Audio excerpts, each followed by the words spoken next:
Ladies and gentlemen, the President of the United States.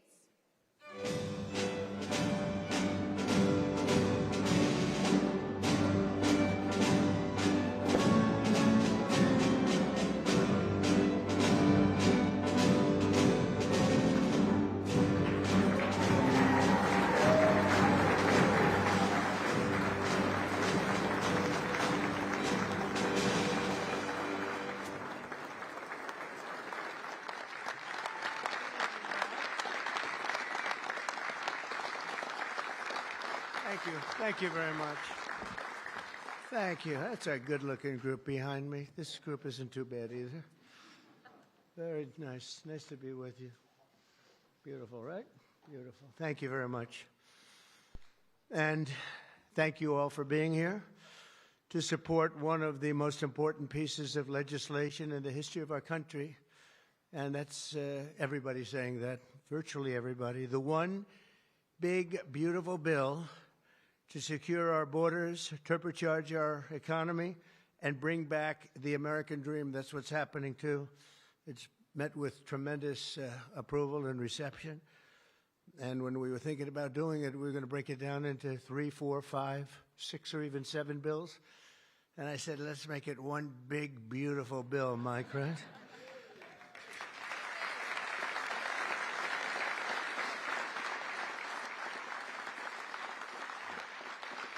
They actually said it would be very much harder to get this way, but it would be better.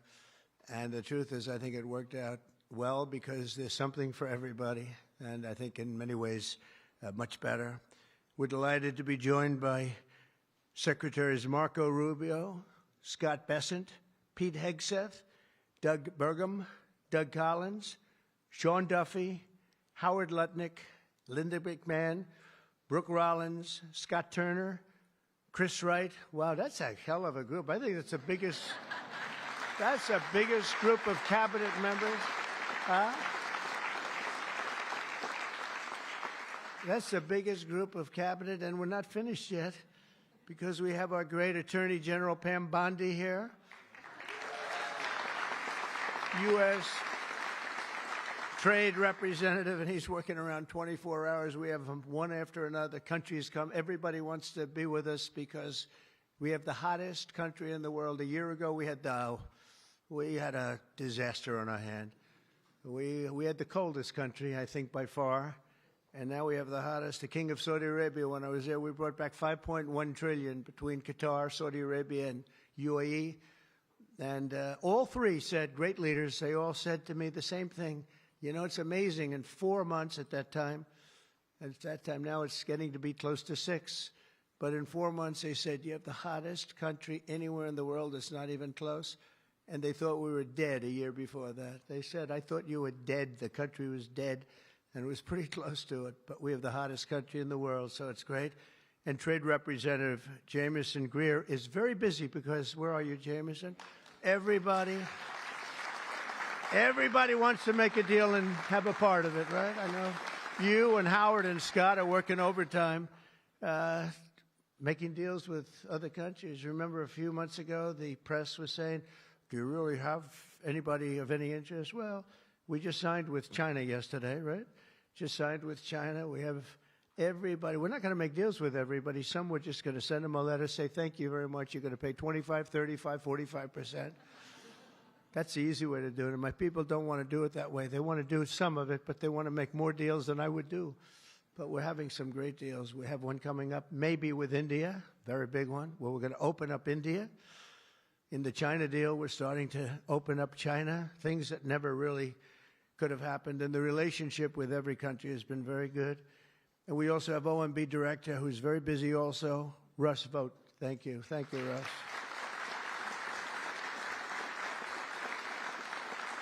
And also, I want to give a very special thank you. This is a hell of a group we have here. This is amazing, the quality of people. But actually, I like these people and most of those people much better than the people I just named, okay?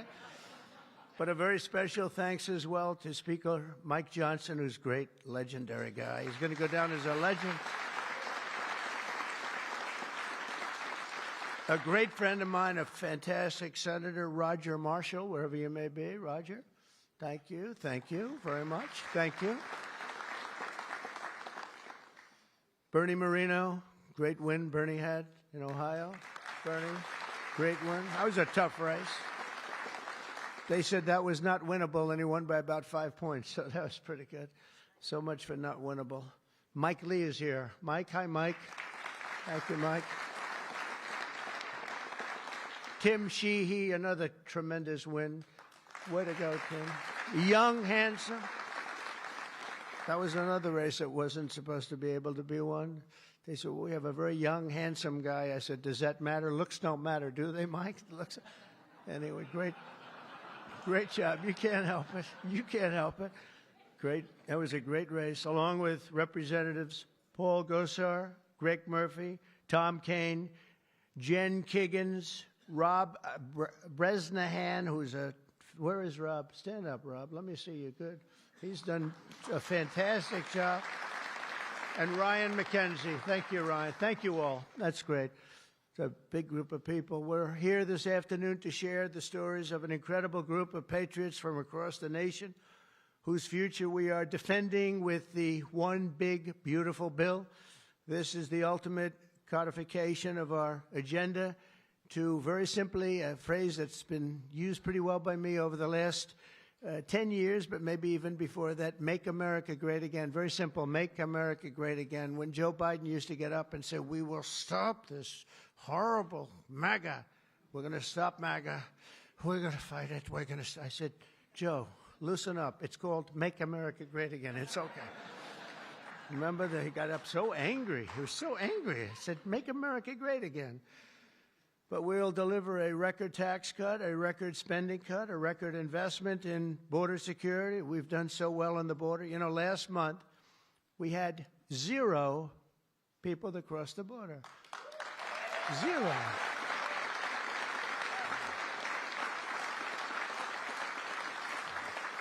So Christie and Tom Homan and some of the people, what a job you've done. But, you know, people forget about that. They don't care. The border's been fixed. I wanted to talk about the border 2 days ago at a big group. Sir, they don't want to hear about the border. Why? It's fixed. You know, it's the second time it happened to me. In 2016, I won on the border. I fixed it in about 3 months. It was beautiful. And they wouldn't let me talk about the border. Sir, nobody wants to hear about the border. But we're going to talk about it anyway. Right, Tom Holman? We're talking about it anyway.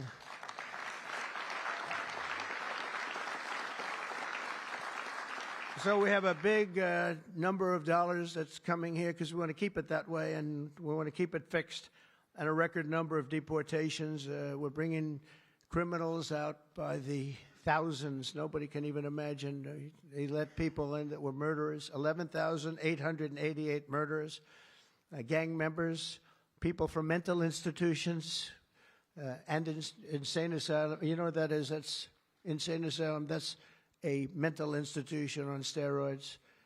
During the campaign, I talk about the late, great Hannibal Lecter. Do you know who that is, Hannibal Lecter? Silence of the Lambs. I'd talk about it, and the fake news would go crazy. Why does he keep mentioning? Well, because we won in a landslide. That's why they don't want to have Hannibal in our midst. And the day I signed this bill into law, almost every major promise made in the 2024 campaign already will have become a promise kept. And that's very important. Promises made, promises kept. And according to the Council of Economic Advisors, these reforms will protect or create more than 7 million jobs, add 3.1% to economic growth, reduce taxes for the typical American by nearly 15%, and increase take-home pay for the normal family of 4 by at least $13,000, and that takes place immediately. That's not bad, right? Look, I'm looking at that guy back there, right? That's pretty good. And if we had a person over at the Fed that would lower interest rates a little bit, that would be helpful too. It's hard to believe. This is on top of, we have to fight this guy. He's not doing the job. Each point that he keeps it up is the equivalent of $300 billion. $300 billion. So if he lowered it to, it would save $600 billion. We have to work hard with cuts on that, right? That's a lot of cutting. And this guy could do it so easily. We don't have inflation. Well, we might have inflation. Yeah, and if you do, you raise the rate a little bit. That's okay. But we're going out because Biden gave us a lot of short-term debt. And given the short-term debt, he did us no favor. So I think what we'll do is we'll probably just extend the short-term debt and then go out, because I don't want to tie it up for 10 or 15 years at a high rate. But every point is it's really more, is $300 billion. So if we got it down to 1%, we're talking about almost $1 trillion in saving just with the stroke of a pen. No work, no missing anything, just like an accounting situation. Oh, Doug Collins, I just see Doug. Did I mention you, Doug? I don't think so. I'm glad I saw you. I'm glad that somebody's going to be in big trouble with you. They didn't write your name down, Doug. Somebody's in big, somebody's in, I got you. So we think of that, though. We save, and all you have to do, it's so simple. I'm explaining to this guy, and Biden extended him. That wasn't good. I'm explaining to him, you can do so much for our country. You could save $1 trillion just with a stroke of a pen. Just the utterance of a sentence that we're going to be cutting. It's a shame. It's a shame. We're one of the highest. We should be the lowest. You know, with the United States of America, we'd have money coming in like at levels that they have never seen. I got a call the other day from the people in Congress because we're doing our bill. I didn't even tell you this, Mike, and they called. They said, there's something wrong with the numbers, sir. I said, what's wrong? I don't know. They're not balancing out. There's something really wrong. I said, is that a good thing or a bad thing? Well, we don't know. I said, what's the problem? We're taking in much more money than we have scheduled. I said, so far that sounds good. They said, how much is it? About $80 billion. I said, do me a favor, check the tariff line. They called me back an hour later. Sir, we've taken in $88 billion in tariffs. Isn't that a beautiful thing? $88 billion. I thought I'd tell these little stories. Go off script and tell these little stories, Scott, right? Because it does make it a little more interesting. Although my speechwriters have just gotten every award in the book. Vince, where are you, Vince? Good. Where are we? Where's Ross? He's gotten all these awards, and I'm going off the record all the time. Where is he? He didn't show up to the speech. He wrote the speech. He didn't show. Well, that means he has confidence in me. According to the Council of Economic Advisors, these reforms will protect or create more than 7 million jobs, add 3.1% to economic growth, reduce taxes for the typical American by nearly 15%, and increase take-home pay for a normal family by an incredible $13,000. All of these things are happening. And by the way, there's no inflation. All of the numbers I gave you, all of the money that's coming in, and maybe more importantly than the billions of dollars we're taking in with tariffs, is the fact that we've got hundreds of plants going up all over the United States that never would have been here. I was with Howard and Scott and Texas Instruments the other day, and the head of Texas Instruments, they're going to spend $60 billion in the United States. And he said, sir, please don't do it to me. And I looked at him. I knew exactly what he meant. He said, you mean tariffs, right? He said, that's right. If you ever get rid of those tariffs, you've cost me a fortune.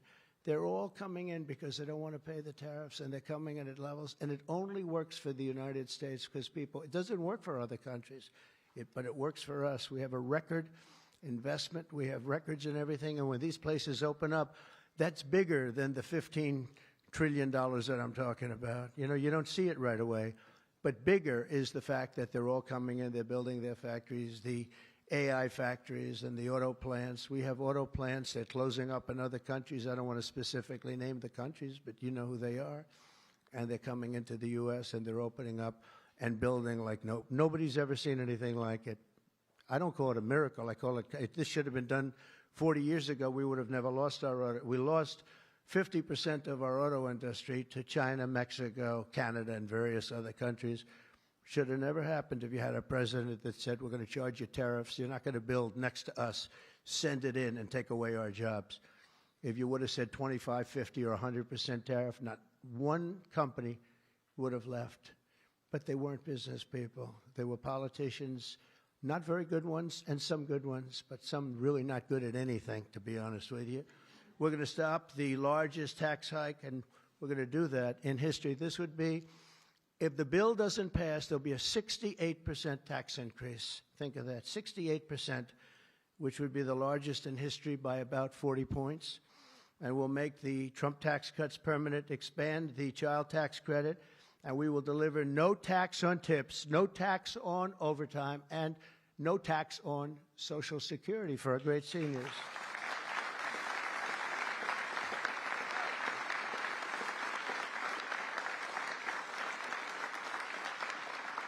Among the countless citizens who will benefit from these tax cuts is Malachi Krzyzewski, a devoted mom and DoorDash driver from Ripon, Wisconsin, who uses her tip income to support her son. Just think of that, no tax on tips, and it was a very big problem. I was at a dinner in my beautiful building in Las Vegas, and unrelated to this, and I said, what's going on? I will never say good-looking waitress because looks don't matter anymore, you know, in our modern society.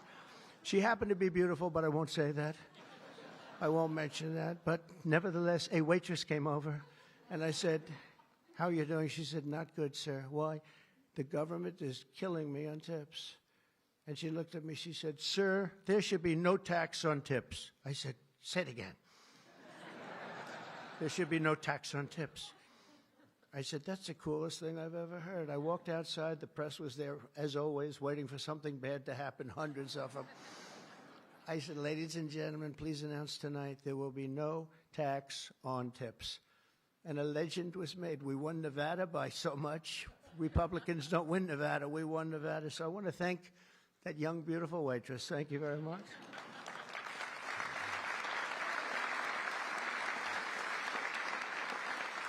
But with no tax on tips and other cuts, this bill will save Malachi thousands of dollars per year, enabling her to achieve her goal of visiting every U.S. state with her son. She wants to visit every state by the time he's 18 years old. So, Malachi, it sounds to me like you're off to a fantastic start. And where are you, Malachi?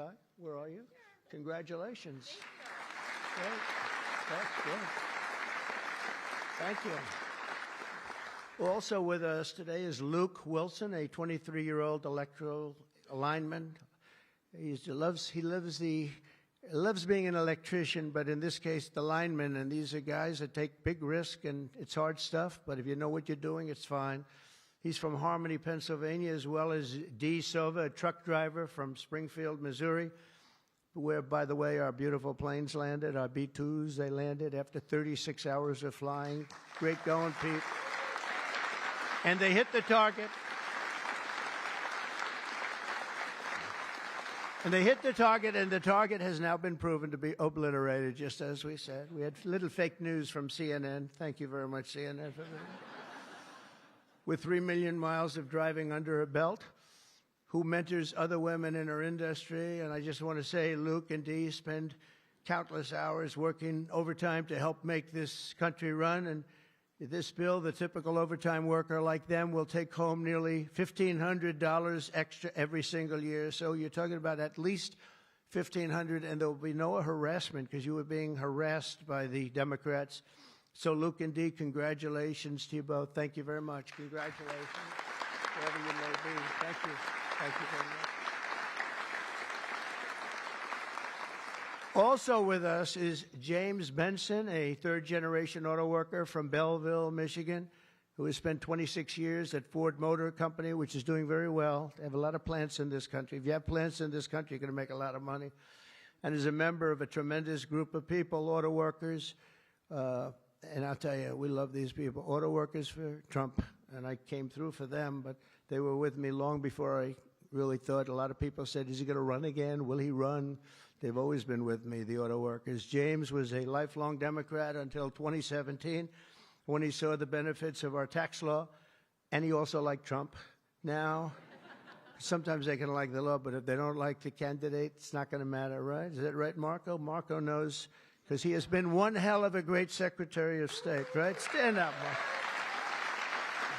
Everybody respects Marco, right? True. Everybody respects him. Now we're delivering an even bigger win for the auto workers by making interest on car payments fully tax deductible. You know, that's something only rich people seem to have gotten. I said, you know, and that was my idea. It's pretty simple. But I said, you know, the rich people, they always looking for deductions. We want deductions. Linda, did I say, will you please stand up? Linda McMahon. So great. How much is Harvard going to be charged? How much are you asking for Harvard? Because they really have violated a lot of different caveats, haven't they? Huh? A lot, like a lot. They've been given $5 billion over the years. Can you imagine? And that's over a short number of years. That's just the beginning. They have $52 billion sitting in the bank, and they haven't been nice to our country. So I want to thank Linda McMahon, who's been really fantastic. But I said, on interest, I said, why couldn't we, if a car is made in the United States only, because otherwise we don't care if it's made someplace else, give the people that buy the car a deduction on the interest that they're paying to buy the car.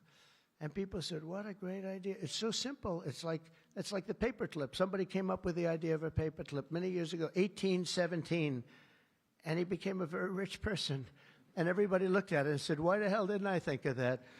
But it's like the paperclip, but only if the car is made in America. Remember that, James. We're going to keep those Michigan auto factories roaring. And as you know, we won Michigan by a lot, Susie, right? We won Michigan by a big margin, and something that typically is not easy, but I think we've won it. I actually think we've won it 3 times in a row.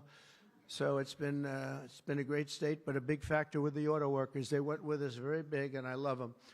The One Big Beautiful Bill will also be an incredible victory for American farmers, another group that we did great with, especially family farmers like James Cullifer of Virginia Beach. Our bill will provide 100% expensing so they can buy a new farm equipment. And by the way, the expensing is good for everybody, not just farmers.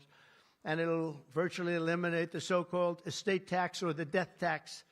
So you have a farm, you leave it to your children. If you like the children, you leave it. If you don't worry about the details.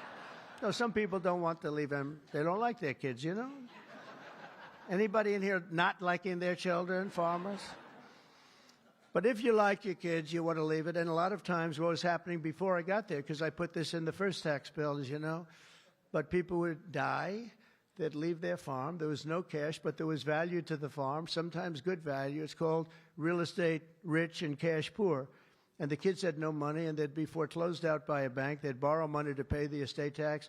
You don't have to pay estate tax anymore. That's pretty big stuff. So for the farmers and for others in small business, it's great. But James's family has been working in the land for generations, and with this bill, we will ensure that family farms like his can stay in the family for many generations to come. Where's James? James, you around? Where's James?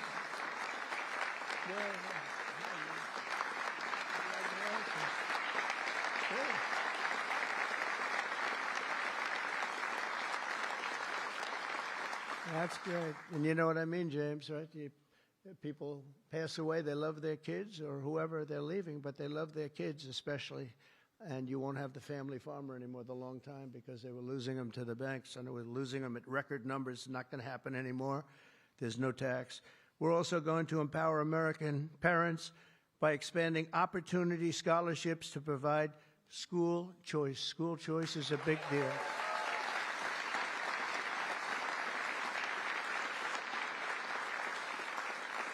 And we just got school working with the governor of Texas, as you know, Greg Abbott. We just had it passed in Texas, and I know about that. Somebody said, yeah, that was a big deal. They've been trying to get it for 9 years, and they asked me if I'd call the legislature, Republicans in the legislature, and I did. And I gave them a pep talk, and everybody voted for it. First time, they were shocked, but they never asked me to call them before. This was the first time, and they got it passed, right, Susie? It was amazing. And it was something that Dan and Greg and everybody, they really wanted it. And Ted Cruz wanted it badly. They all wanted it. So we got it in Texas. But you're going to have it. More and more people are talking about school choice. Good thing. This will be the godsend for mothers like Angelina Banks from Philadelphia. Where's Angelina? Where is Angelina?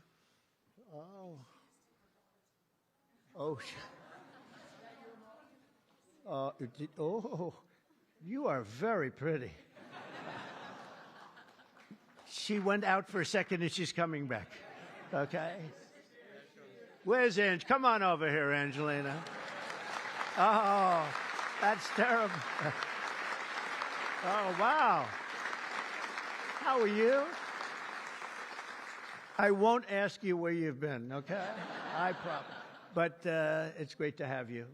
It's great to have I mentioned your name. I said, where's Angelina? He said, she'll be right back, sir. Thank you very much. Appreciate it. And Aubrey and Ava Jane, Angelina says the tax relief for child care and education are a foundation for stability and dignity. I think those were your words, right? Stability and dignity. Good words for her family. And with the One Big Beautiful Bill, we're delivering both, empowering hundreds of thousands of families to choose the public, private, charter, religious school or the home school of their choice. And Angelina, thank you very much for being with us. Beautiful. Beautiful. So this bill will also be the single most important piece of border legislation ever to cross the floor of Congress. We will hire 3,000 new Border Patrol officers and 10,000 new ICE agents. And these people are great. I tell you what, I got to know a lot of them. And we have tremendous representation. They've been for me from day one. In fact, I shouldn't say this, but they endorsed me when I first ran, almost at the beginning. And they weren't sure if they were allowed to endorse me. And they said, we don't care, we're endorsing you. But they were great, and they've been my friends ever since. But think of that. So we're going to hire 3,000 new Border Patrol officers, 10,000 new ICE agents. And, you know, these ICE guys, they go into war zones, and they're tough, and they love our country. And if you're not going to be tough, you're not going to do well. But they are tough, and they'll break into a pack, and they call them a pack. Some of these packs come out of the jails of Venezuela. They come from places that you don't want to know about. They're gang members that have been all sent in here through Biden's open door stupid policy. The dumbest policy, I think, well, we have a lot of dumb policies, but the worst, I think, is open borders, where anybody comes into our country totally unvetted, totally unchecked. And they're drug dealers, and they're people that we don't want them. And they're murderers, you know, they're murderers. I told you, over 11,000 murderers. They're in here. 50% of those, by the way, murdered more than one person. And they came in, no check-in, no anything. It's so sad. What that man has done to this country, we should never forget it, okay? We should never, ever forget it. With that whole group of people, I don't even think it was him. He didn't believe in open borders. He didn't believe in men playing in women's sports or transgender for everybody. But what that group of people has done to this country will never, ever, I don't think we can ever allow history to forget it. What they've done to us is so sad. We're going to fully fund the final sections of Border Wall, impose a new remittance tax on money sent back to foreign countries, and dramatically increase deportations to a bare minimum of 1 million illegal aliens per year. And what we're doing is we're really going after the criminal aliens, of which we have plenty to work with. People say, well, that's a lot, isn't it?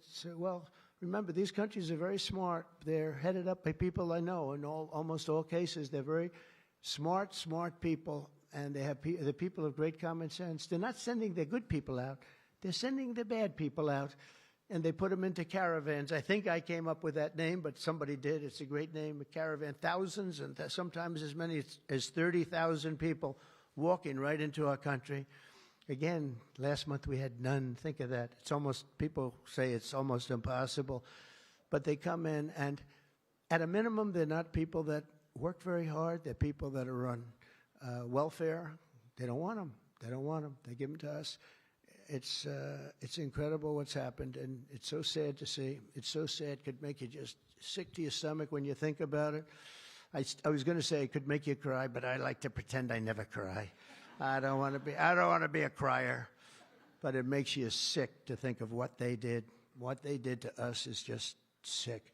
And guys, if we didn't have a Tom Homan, and if we didn't have some of the guys that we have working so hard and dangerously, the country wouldn't stand a chance. But we're getting them out, not as fast as they came in, because they came in and you'd see hundreds of thousands pour into our country in a day.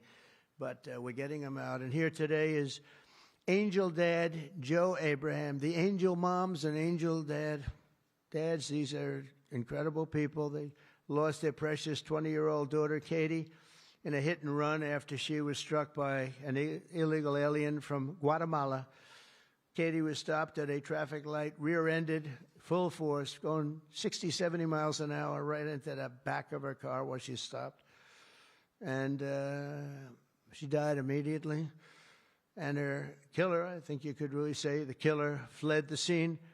And Joe, we will end this invasion once and for all, and we're always going to remember the memory of Katie, that beautiful, beautiful 20-year-old daughter of yours. Where's Joe? Is she around here?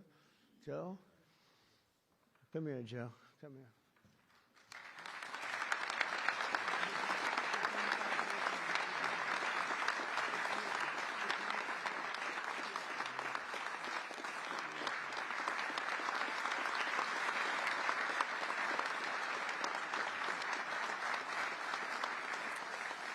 Ah, boy, oh, boy, oh, boy. Thank you, Joe, very much. Also with us is Sarah Stewart from Kerrville, Texas, who lost her brother to the fentanyl epidemic that has inundated her small town. Our bill provides billions and billions of dollars to stop fentanyl and other illicit narcotics. We're also charging other countries like Mexico, Canada, and China billions of dollars in taxes that we put on because they've allowed people that are selling fentanyl to go through their countries, or in the case of China, they send it here, and paying a lot of money at least, but would rather stop it. I think we're doing a big job of that, but would rather stop it. And other illicit narcotics pouring across the border and stealing more American lives. And thank you. Sarah will not rest until that fight is done. We're going to get that fight done. Sarah Stewart is where? Sarah? Hi, Sarah. Beautiful. Thank you. Good guy, huh? Yeah. I can see that. I also want to thank the president of the National Border Patrol. His name is Paul Perez. He's been with me from the beginning.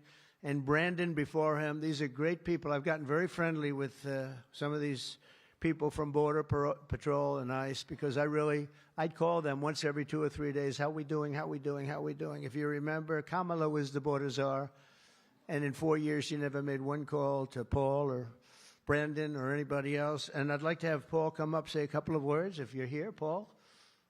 Where are you, Paul? Oh, there you are. Go ahead, Paul. President Trump made promises that he's kept. Now it's time for Congress to back him up. We need to end the chaotic and recklessness that Biden allowed into this country. The millions of people that are out there, we're going to get with this big, beautiful bill. We've got the funding, we've got the technology, we need everything in that bill to get it done so that no more families are victimized. And those that have victimized families, we can go get them out with ICE. Our officers and agents are not afraid. We're ready to take this fight to them, and we've been so because of President Trump's leadership. Thank you, sir.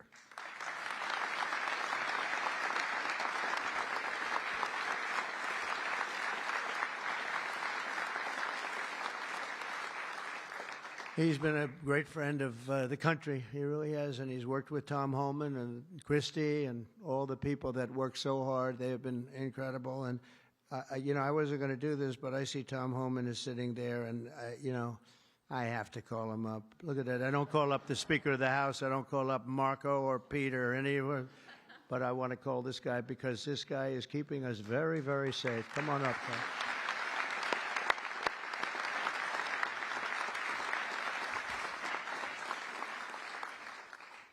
Well, look, I think this issue of the big, beautiful bill should be nonpartisan. I don't know what the hell's the matter with everybody up in Congress? People are dying every day. ICE is arresting 3 times as many criminals that the Biden administration did. We're taking public safety threats and national security threats off the street every single day. But we got over 600,000 illegal aliens with criminal histories walking the streets of this country. We got less than 5,000 deportation officers. This should be a no-brainer. The more resources we get, if we get this bill passed, we got more agents on the road. We buy more beds, we get more transportation flights. More agents means more bad guys arrested, taken off the streets of this country every single day. Every day we arrest a public safety threat or national security threat, this makes this country much safer. Who the hell would be against that? And I get irritated, I get pissed off because I'm sick of meeting angel moms and dads. You want to talk about family separation? They bury their children. So I've done this since 1984. I've worked for 6 different presidents. No one has had the success of the Trump administration. We got the most secure border in the history of this nation today.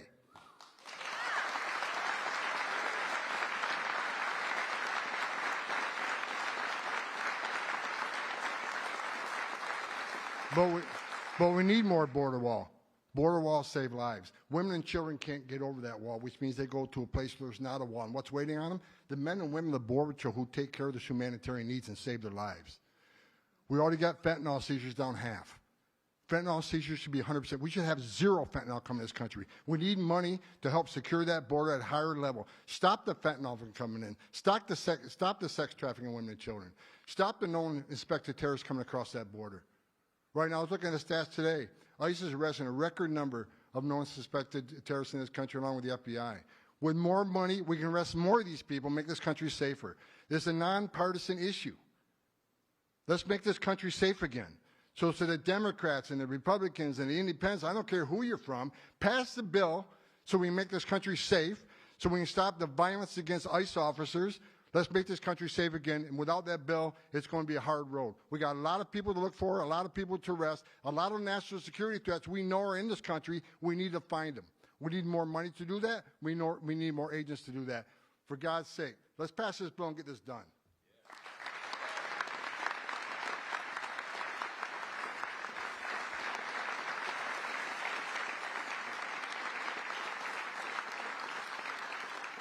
He got so angry he didn't even shake my hand or look at me. Just.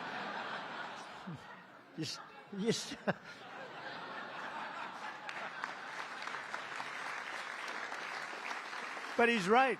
He's right. And we have no money for the border if we don't pass this bill. We have virtually nothing. And so we're going to get it done for you, Tom, and for all of the people that have worked with you. It's been amazing, the job you've done. And just in finishing, look, this is the largest tax cut in the history of our country. They want to give you, the Democrats want to give you the biggest tax increase in the history of our country. They have things, whether it's border or economic development or no tax on tips and Social Security and no tax on overtime and all these different things. There are hundreds of things here. It's so good. And we're going to also cut costs. We're cutting $1.7 trillion in this bill, and you're not going to feel any of it. And your Medicaid is left alone. It's left the same. Your Medicare and your Social Security are strengthened. We're not cutting. The Democrats are going to destroy all three of them because it's not sustainable. They'll end up cutting your Medicare, Medicaid in half. So we're going to do a real job. It's so important. So if you can, call your senators, call your congressmen. We have to get the vote. I want to thank you. You have been unbelievable, Mr. Speaker. You have worked round the clock for months,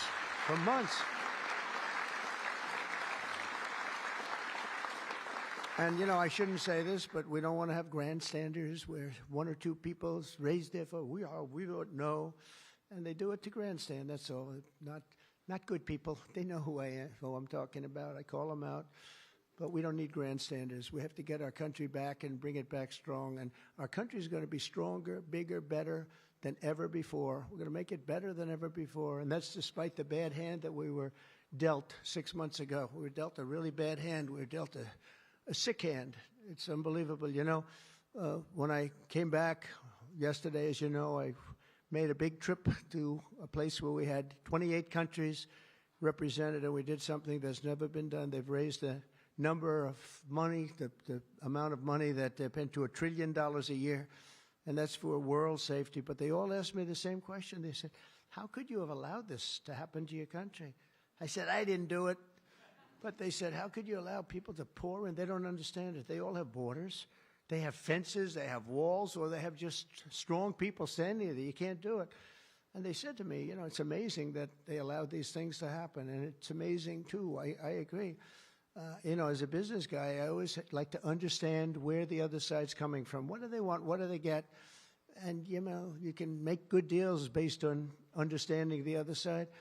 I never understood the other side in this case. Why would they allow people to pour into our country unchecked? You know, I can see people wanting people to come in, and you let them come in. You have a vetting process. You let good people. We're letting a lot of good people in, but they're coming in legally.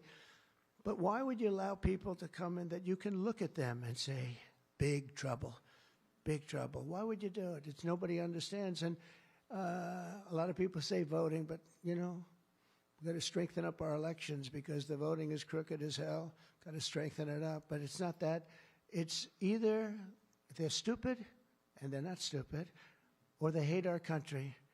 But we love our country, and we're going to stop this madness, and we're going to get this bill approved. And all of the things that I've been talking about now for 2 years on the campaign trail, and we won, remember, we won every single swing state. We won by millions of votes. We won everything. We won every, it was a landslide. We won something that nobody talks about, districts.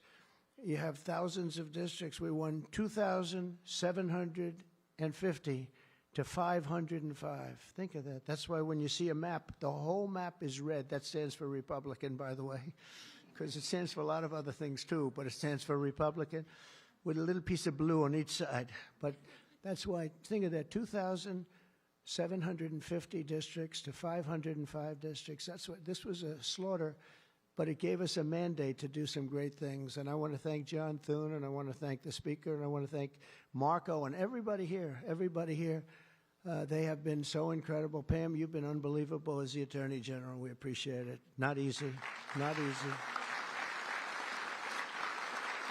And we're coming back faster than anybody ever thought possible. I told you what they said to me on just trips by very smart people. But we're going to make this, we're going to do this very quickly. It's happening a lot faster than even I thought possible. And we're going to be celebrating very quickly, and we're going to be celebrating for a long time because we're turning our country around. We're getting our country back. And we're ruling with common sense, you know, whether you're conservative or liberal or, as they like to say, progressive. They don't like the word liberal anymore. Progressive, I think it's a beautiful word, too. That's why I call them liberal. It's too nice a word. I don't know how you can be progressive when you're turning the country backwards. But no matter what you are, it's all about common sense. And I think that's the way I've ruled. I do what's right. I want to have borders. I don't want to have transgender for anybody that happens to leave the house at a young age, the things they do. I don't want to have men playing in women's sports. That's got to be, you know, they say it's an 80-20. I think it's a 97-3 issue. It's so ridiculous. It's so ridiculous.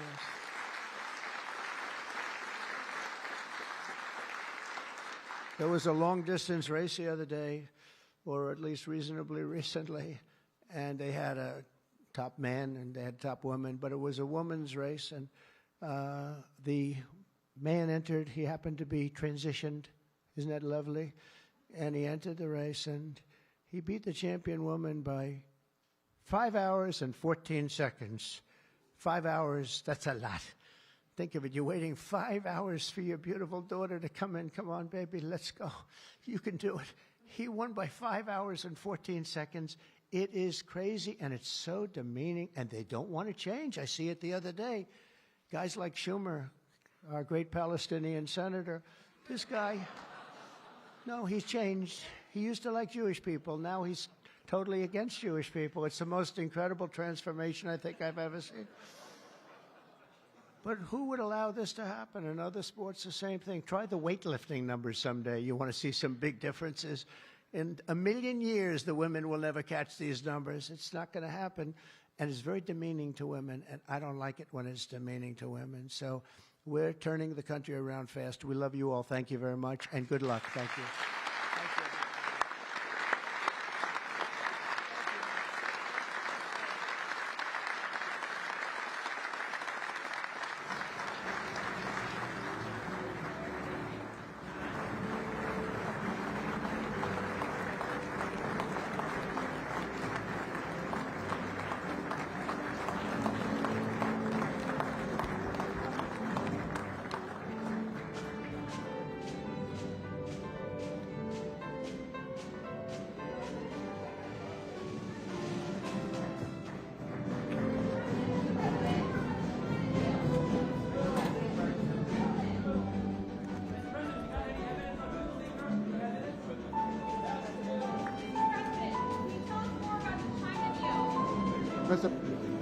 Mr. President, can Congress finish this by July 4th? We hope so. Mr. President,